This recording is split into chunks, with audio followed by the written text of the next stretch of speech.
Ok les amis, on est de retour pour un nouveau react à notre cher Kongbo. La guerre secrète pour le contrôle de World of Warcraft. World of Warcraft c'est un jeu auquel je n'ai jamais joué parce que moi je jouais à Dofus. La seule raison pour laquelle je jouais à ce jeu là c'est parce que mes parents ne voulaient pas m'acheter un abonnement à World of Warcraft. C'est aussi simple que ça. Moi je jouais Dofus parce que c'était free to play. J'ai XP jusqu'au level 60 sur des crackballs jusqu'à ce qu'un jour je découvre les codes audio. Voilà ce qui s'est passé. Aujourd'hui on va regarder cette petite vidéo de Kongbo autour de la guerre secrète pour contrôler le monde de World of Warcraft. Comme d'habitude les amis, n'hésitez pas à aller vous abonner à Kongbo, à aller checker la vidéo en description, à lui laisser un pouce bleu et un commentaire, donnez-lui de la force. On va pouvoir attaquer ça tout de suite. C'est parti. Internet est mort. Ah. Bah non, mais c'est pas moi qui le dis, c'est Kongbo. Internet est mort. Bah bonne nuit les gars. C'est une idée qui s'appelle la Dead Internet Theory et qui dit que Internet tel qu'on le connaît aurait cessé d'exister autour de 2016 et que depuis, la majorité des contenus sont générés par des IA ou des algorithmes pour être consommés par des IA ou des algorithmes. C'est une théorie qui, comme beaucoup de théories conspirationnistes un peu douteuses, est née sur Reddit, mais celle-ci est différente parce qu'à mesure que le temps passe, elle commence à sonner étrangement juste. Si on regarde un peu autour de nous, les réseaux sociaux sont inondés de faux comptes, noyés sous des messages générés automatiquement, plus personne ne fait confiance aux avis laissés sous n'importe quel produit, et même sous cette vidéo, si vous la regardez à peu près au moment de sa sortie, vous devriez voir des commentaires qui spamment à propos de je ne sais quel crypto ou site douteux. C'est vrai que ça sur le coup il a pas tort sur cette histoire là. En fait aujourd'hui les réseaux sociaux n'ont plus grand chose de social en fait. Le nombre de posts de potes que je ne vois pas, c'est une folie. L'algorithme me propose je ne sais combien de contenus. Je suis pas abonné à eux en fait, je suis pas abonné à eux. Alors bien sûr ça me plaît parce que l'algorithme il trouve exactement le type de contenu qui me plaît, mais de base j'avais ça pour suivre mes potes, mes proches ou encore les gens que j'ai envie de suivre. Aujourd'hui c'est plus ça. Les comptes bien chelous avec leur pépé sous les vidéos YouTube, ouais c'est ça, avec un gros cul qui s'affiche là. Incroyable ta vidéo, on apprend beaucoup. D'ailleurs il y en a certainement qui vont apparaître sous cette vidéo. Pour une fois je vais pas les supprimer, vous allez voir. En fait la Dead Internet Theory, c'est une théorie fumeuse, oui, mais qui a jamais été aussi vraie qu'aujourd'hui et qui sera forcément encore plus vraie demain. Parce qu'elle s'immisce vraiment partout, même dans des lieux qu'on aurait pu croire épargnés. Et la plupart du temps, on ne peut rien faire. Ah putain, World of Warcraft ça me rappelle tellement l'épisode de South Park dessus. C'était incroyable cet épisode là. Putain, je suis presque mort. Kyle envoie des missiles arcailles. J'ai plus de mana, c'est foutu. Avec le hacker là qui tuait les joueurs et tout. Totalement passif devant son avancée, mais il arrive parfois que nous puissions encore la combattre. Il a l'air magique ce monde. Je vais vous parler du cancer qui gangrène le cœur de World of Warcraft et de l'homme qui mène une croisade pour tenter de le guérir. Quoi, c'est l'IA qui attaque World of Warcraft genre? J'ai une question à vous poser. Est-ce que vous avez déjà entendu le terme assez péjoratif de farmer chinois?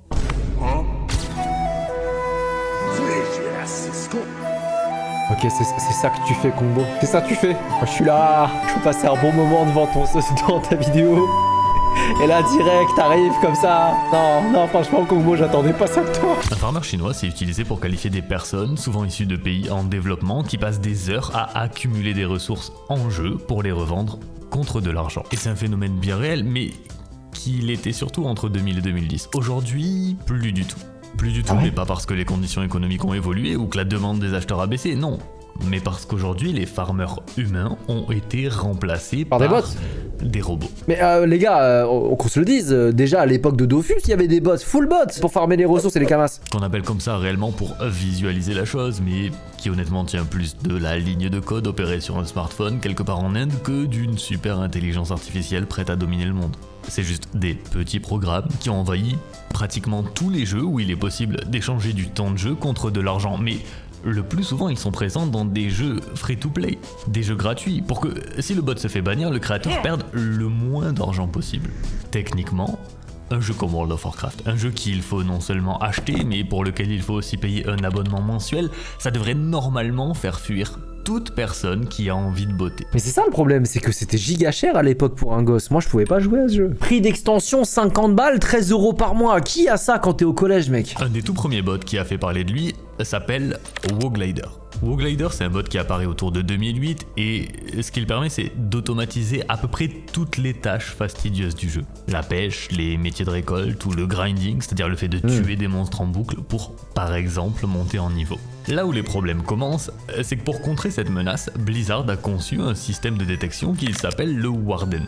L'idée du Warden, c'est que dès que Blizzard repère un comportement suspect, il y a un logiciel qui va se télécharger en fond et scanner la mémoire vive de l'ordinateur afin de détecter des schémas inhabituels. Et le problème, c'est pas que le Warden était inefficace, en fait non, c'est l'inverse. Le Warden était trop efficace. Donc quoi, ça bannait des joueurs qui jouaient juste en fait. Il a été contraint d'évoluer pour respecter les réglementations sur la vie privée et ça a offert une ouverture immense aux créateurs de bots et particulièrement aux créateurs de WoGlider. C'est à ce moment que Blizzard prend la décision d'attaquer le créateur de WoGlider en justice, une décision sur le papier pas si mauvaise que ça puisqu'ils ont gagné le procès, mais une décision qui s'est très rapidement retournée contre eux. Pourquoi ? Parce qu'après le procès, le créateur de WoGlider s'est dit « Ah ouais, je peux pas vendre mes petits bots moi ? Ok, bah très bien, je ne vais pas les vendre alors. » Et il a libéré le code source de WoGlider dans la nature.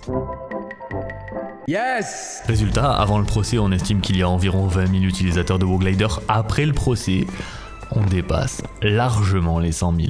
Et depuis, le botting n'a fait que s'intensifier. Les bots ont évolué, ils ont perdu la capacité d'être bêtes en fait, passant de simples scripts automatisant des actions basiques à des programmes méga sophistiqués qui intègrent des algorithmes d'IA qui ne se contentent plus de répéter mécaniquement des tâches en boucle, ils peuvent s'adapter à leur environnement, fuir en cas d'attaque, répondre à des messages pour simuler un comportement humain ou varier leurs itinéraires pour éviter de paraître suspect. Il y a même certains bots qui vont carrément jouer des animations inutiles, des émotes comme s'asseoir ou saluer pour renforcer l'illusion qu'ils sont contrôlés par un joueur. C'est une dinguerie! Et si vous vous demandez pourquoi mettre autant d'efforts dans la création et l'entretien de ces petits robots ? Parce qu'il y a de l'argent en jeu. C'est incroyablement lucratif. Bah oui. On a l'exemple d'un botteur suédois dont l'identité est inconnue mais qu'on va appeler Liam parce qu'il risque de revenir dans cette histoire. Liam, avec seulement 6 bots, il génère plus de 2000 $ par mois, soit ah bah ça va. Pourquoi avoir un job en fait? plus de 300 $ par bot par mois. Autant vous dire qu'en augmentant le nombre de bots actifs, on parle de revenus qui peuvent très rapidement atteindre des sommes vraiment solides. Et tant qu'on vivra dans ce monde un peu absurde dans lequel la monnaie virtuelle d'un jeu vidéo a plus de valeur que la monnaie bien réelle de certains pays, et bah les bots vont continuer d'exister. Et pourquoi je me casse la tête à me lever à 6h du matin en fait? Écoute, je ne sais pas. Mets-toi au botting dans World of Warcraft hein. Et c'est une réalité qui a très largement empiré avec l'apparition récente. Inoxtag contre le Yeti, waouh. La simulation, le jeu. Les serveurs hardcore. World of Warcraft Hardcore, c'est mon mode de jeu préféré à l'intérieur de mon jeu vidéo préféré. Le concept est très simple. C'est WoW classique, donc World of Warcraft dans sa version de base sortie en 2004, mais avec une seule vie. Une mort et tout est fini. Oui, comme le serveur héroïque sur Dofus. Votre personnage est supprimé, votre progression anéantie et tous vos efforts réduits à néant. Et certains vont vous dire que le mode hardcore c'est facile, qu'il suffit d'être un minimum attentif, qu'il n'y a pas de vraie difficulté dans WoW classique, et ces gens-là sont des menteurs. Mon tout dernier personnage est mort d'ascenseur, quand même. Alors oui, je vous l'accorde, c'est peut-être pas le défi le plus impossible de l'histoire du jeu vidéo, mais c'est sans conteste une des expériences les plus impitoyables. Wow. Chaque décision compte, chaque combat peut être le dernier, et chaque erreur se paie au prix fort. Alors forcément, dans un monde où la mort est permanente, l'or devient une ressource plus précieuse que jamais. Ah mais oui, mais c'est la même logique que sur Automistam. Donc du coup là, il va y avoir full bot. L'or, c'est la clé pour survivre. Il permet de s'équiper correctement, d'acheter des consommables cruciaux, de réparer ses objets en urgence. C'est un mode de jeu dans lequel chaque petite pièce d'or peut faire la différence entre la vie et la mort. Et c'est parti pour les bots. Et sachant que tout ce qui est convoité atteint automatiquement des sommets inégalés sur l'autel des ventes, bah la valeur de l'or, elle, explose. Pour vous donner un ordre d'idée, sur un serveur retail, c'est-à-dire le World of Warcraft actuel, le mode de jeu de base, 10 000 pièces d'or, ça coûte 40 centimes d'euros. Okay. Sur un serveur classique, pour 10 000 pièces d'or, on est plutôt sur du 5 €. Ah oui, beau multiple. Maintenant, sur un serveur hardcore, pour 10 000 pièces d'or, on est à 700 €. Oh les couilles en or! On parle de ce genre de différence et résultat, bah la demande dépasse largement l'offre et ça, c'est une situation idéale pour les opérateurs de bots qui continuent de s'enrichir. Et face à cette situation, face à un Blizzard qui semble complètement avoir lâché l'affaire, il y a certains joueurs qui ont décidé de prendre les choses en main. Je suis mort des chasseurs de primes. Je vous Incroyable. présente MadSkillz HC. MadSkillz, ce n'est pas un joueur comme les autres. Là où presque tout le monde, moi le premier, se résigne à accepter la présence des bots et à faire sa petite vie en jeu comme s'il n'existait pas, lui, il les traque. Mais vraiment, il est en croisade contre les bots. Sauf qu'il y a une chose qui joue contre lui, les règles du jeu. Parce que sur les serveurs hardcore, sur des serveurs où chaque mort est définitive, oui, évidemment que le PVP, le joueur contre joueur, est désactivé. Et heureusement, ce serait juste pas jouable sinon, mais ça veut aussi dire que pour éliminer les parasites, MadSkillz est forcé d'utiliser une méthode interdite. Le griefing. Concrètement, le griefing, ce que ça veut dire, c'est qu'il exploite les mécaniques du jeu pour détourner des ennemis vers un joueur, en l'occurrence un bot, et les forcer dans un combat perdu d'avance. Vous savez que ça m'est déjà arrivé dans RuneScape. Ils m'avaient fait ça à l'époque, les gens. Oh les bâtards. Oui, ils faisaient ça pour moi, c'était des bâtards, mais ça c'est très malin ça pour le coup. Et c'est une technique qui est réellement à double tranchant, déjà parce que vous avez de grandes chances que ça foire, donc de vous-même mourir, mais surtout parce que c'est complètement interdit. Aux yeux de Blizzard, du griefing, c'est du griefing, et ce, peu importe que la cible soit un joueur ou un bot. Autrement dit, MadSkillz fait le travail de Blizzard, mais il le fait en toute illégalité et au risque d'être banni à tout instant. C'est une dinguerie ça. Vous allez le bannir parce qu'il fait votre taf à votre place, bande de merde. Je pense que vous commencez à comprendre l'idée, c'est un gars impliqué dans une bataille qui est très clairement perdue d'avance, et ça tout le monde le sait, lui-même le sait aussi d'ailleurs. Pour chaque bot qu'il élimine, c'est des dizaines d'autres qui prennent sa place. Bah ouais. Mais est-ce que ça l'arrête? Absolument pas. Il les traque sans relâche. Chaque nouveau bot, c'est un nouveau défi, une nouvelle vidéo, et il continue jour après jour de purifier son serveur jusqu'à ce que tout s'arrête brutalement. Alors pourquoi? Ah non, laisse-moi deviner. Les créateurs de bots ils contre-attaquent. MadSkillz reçoit un message inattendu. Liam, le botteur suédois dont je vous parlais plus tôt, le contacte en lui disant « Écoute, on se connaît pas, mais j'ai quelque chose à te montrer. Quelque chose qui va pas te plaire du tout. » MadSkillz accepte, Liam lui stream son écran, il lui montre un Discord, et dans ce Discord, il y a toutes les informations personnelles de MadSkillz. Bah oui, mais c'est la mafia en ligne en fait. Touche à leur profit et ils vont te niquer. C'était prévisible. Putain, c'est une folie. Ça part trop loin des fois les jeux vidéo, hein. On s'en doute pas, mais waouh. De ses anciens emails qu'il a lui-même oubliés jusqu'à ses contacts privés, en passant par des photos de sa maison, mais il y a surtout une prime sur sa tête. Le truc, c'est que des menaces de mort, il en a déjà reçues par le passé.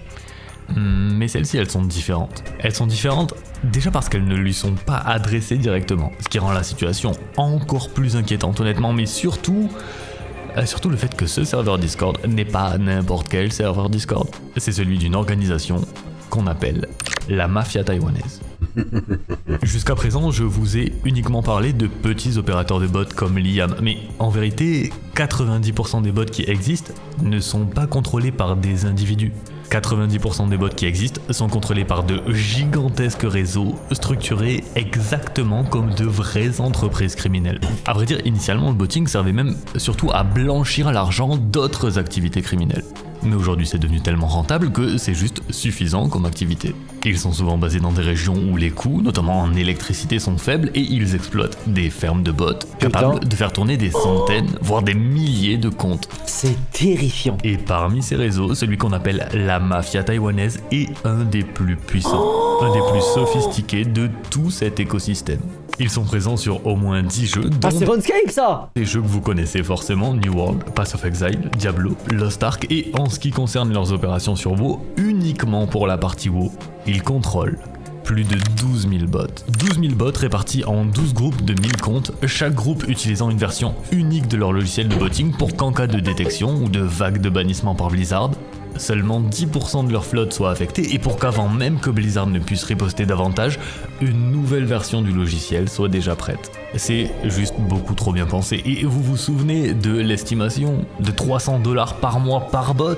Bah avec 12 000 bots, Les revenus générés par leurs activités uniquement sur la partie WoW sont estimés à plus de 3,6 millions de dollars. Oh putain, pourquoi on bosse en fait?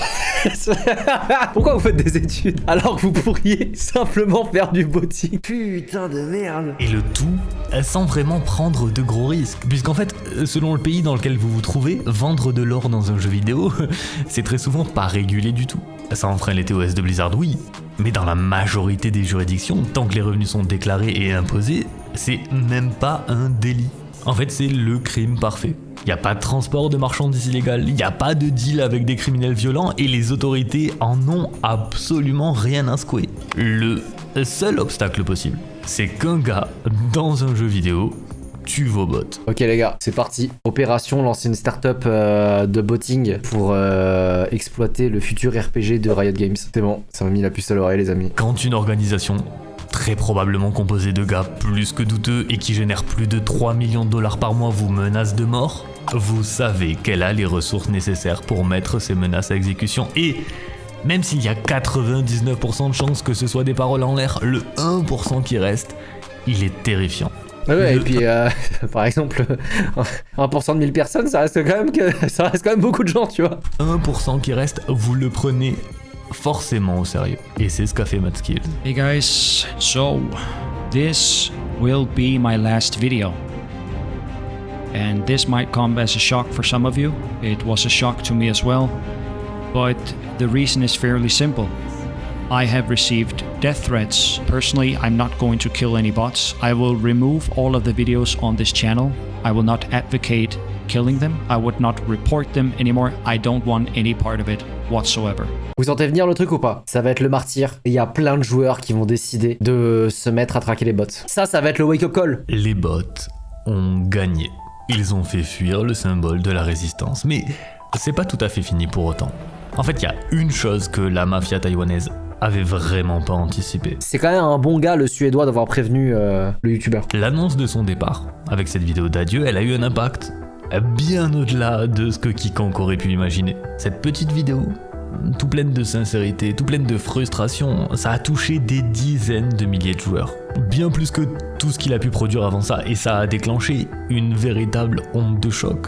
Il y a des guilds qui se sont formés, qui ont décidé de reprendre le flambeau et de continuer son combat, parce que même si absolument tout le monde comprend sa décision d'arrêter et de ne pas mettre sa vie en danger pour l'intégrité d'un simple jeu vidéo, sa croisade, elle continue, avec ou sans lui. Et c'est une croisade désorganisée, c'est une croisade qui a perdu son leader et qui n'ira sans doute pas bien loin, mais une chose est sûre, c'est qu'ils ont échangé une personne qui les traquait contre des milliers. Moi, c'est à ce moment que j'ai commencé à écrire cette vidéo, pour faire écho au message d'un joueur qui ne pouvait plus le porter lui-même, et ça aurait probablement d'ailleurs dû finir sur ces mots-là, mais non. Il y a quelque chose qui s'est passé. Une petite notification, une petite vidéo. Yo, what up boys? So, il est de retour! It has been a couple of days since I uploaded my presumably last video. And at the time I wasn't lying. Because I had the worst 2 days of my life. It sounds like I'm overreacting. And I can understand why you guys would think that, because you don't have access to all of the information. It was not a death threat that I received, as I said. It was the one that I didn't receive. And these guys are printing money. That's why I got scared. So I understand why Blizzard would ban me. I understand why the botters are interested in killing me, because I see the amount of money that they make, and I'm interfering with this. And of course I can understand it from my own perspective why I would withdraw myself from this situation, because I don't want to fucking die. Now, the last word is this. I'm not going anywhere. Il est en train de faire une Wall Street. I'm not leaving. I'm not fucking leaving! I shouldn't have, in the beginning, put my tail between my legs and run away whenever things get sour. The show goes on, baby, and we're gonna fuck these guys up. Madskills n'est pas juste revenu. Il n'est pas juste revenu tel un humble petit chasseur de bots dans son coin, non. Déjà parce qu'en essayant de tuer un bot, son personnage est malencontreusement décédé, mais surtout parce qu'il est revenu pour prendre la place qu'il mérite. Il est revenu pour mener la résistance. Et là voilà, d'ailleurs la résistance. En tout cas son quartier général, cleanthebots.com. What the fuck? Un site pour traquer, poster et célébrer chaque bot mis au sol sur les serveurs hardcore. Avec même du cash à gagner pour les meilleurs nettoyeurs, histoire de motiver le plus de personnes possible. Et qu'on soit clair, c'est un combat qui est encore très loin d'être gagné, qui est même probablement perdu d'avance. Les bots sont plus nombreux, mieux organisés et technologiquement plus avancés que jamais, mais s'ils ne peuvent plus compter sur Blizzard, les joueurs vont devoir agir eux-mêmes pour protéger le jeu qu'ils aiment. Bon, c'est une honte que Blizzard ne puisse pas agir plus que ça non plus. Hein. Je pose une question bête. Est-ce que s'il n'y a pas des cracks en info, ils arriveraient pas à créer des bots pour traquer les bots? Ce serait peut-être plus facile. Après, je suis pas ingénieur, les gars. Eh bah. Incroyable. C'est un jeu dangereux auquel ils jouent. Hein. C'est pas normal que Blizzard laisse des bots pourrir leur jeu à ce point-là. Alors, je me pose la question de comment ils ont fait Dofus pour contrecarrer les bots. Ou est-ce que juste le jeu n'est plus assez d'actualité pour qu'il y ait encore des bots dessus. Après, de mémoire, ils ont mis en place les Ogreen Dofus. Tu peux carrément acheter des Kamas directement maintenant. Qu'est-ce que vous allez choisir, les gars? Est-ce que vous choisissez le camp de la mafia pour gagner masse thune, ou est-ce que vous allez choisir le camp des résistants pour gagner un peu d'argent si jamais vous nettoyez des bots? Moi, je vous l'ai dit, rejoignez-moi. Rejoignez-moi du côté sombre de la force, du côté obscur, parce que le côté sombre, putain, mec. Tu vois le mec qui a jamais vu Star Wars. Hein. Bon, en tout cas, les amis, j'espère que la vidéo vous a plu. Comme d'hab, n'hésitez pas à aller checker la chaîne de Kongbo. Je vous mets le lien en description, à lui mettre un pouce bleu, abonnez-vous, commentaire, comme d'habitude, il fait un travail super sympa. Moi j'adore ces petits reportages sur le monde du jeu vidéo, c'est passionnant. Écoutez, comme d'hab, si jamais ça vous a plu, n'hésitez pas à vous abonner, à me laisser un pouce bleu. Moi je vous dis à très bientôt pour une prochaine vidéo. Peace!